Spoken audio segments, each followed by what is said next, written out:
disa i bëjnë 3, disa 4. Ajo që ka shumë rëndësi të dihet në këtë pikë është të bëhet dallimi mes të folurës dhe fjalës së parë. Në momentin që fëmia fillon të thotë rrokje nga mosha 10 deri në 12 muajsh që është e pritshme, këtë rast kemi të bëjmë me formimin e fjalës, ndërkaq që folura është nivel më i lartë në logopedi.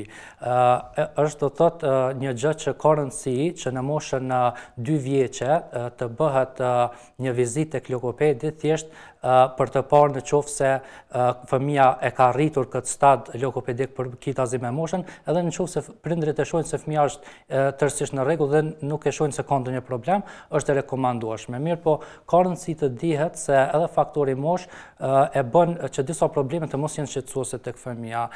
Sikur e marrim shembull shqiptimi, ka disa tinguj që në moshën 3 vjeçe, nën 3 vjeçe nuk është problem që nuk thuhen mirë. Dhe në përgjithësi sistemi i artikulimit nën moshën 3 vjeçe është natyrshme që të mos jetë tërësisht i saktë dhe i formuar. Për arsye që në moshën 5 vjeçe bëhet plotësimi biologjik dhe fiziologjik i artikulimit tek fëmia. Ndërkaq tinguj që në moshën 4 deri në 5 vjeçe duhet që të shqetësohen nëse fëmia nuk i thot mirë, janë tingujt r, l, l dhe tingujt disa tinguj tjetër të cilët i bashkangjitet në këtë moshë janë s dhe z. Dhe nëse deri në moshën pra 2 vjeçe nuk e thot asnjë fjalë, asnjë shkronjë, bie që duhet ta bëjë një këshill, të paktën prindërit të çojnë tek një mjek, tek një logoped për të parë se ku është gjendja, se ku është situata.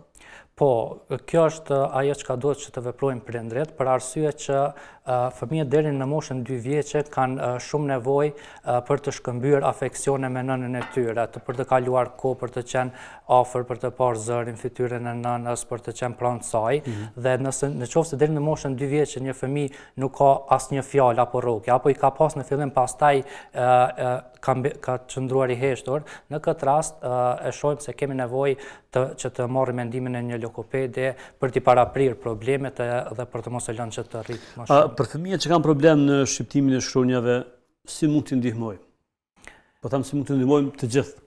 Po, ajo që ka rëndësi të dihet në këtë pikë është fakti se ndihma që prindi mund t'ia jap fëmijës është që të mos jap vërejtje negative. Nëse një fëmijë nuk e thot një fjalë mirë, prindi mund që thjesht ja modeloj siç thuhet, për shembull fjalën moll.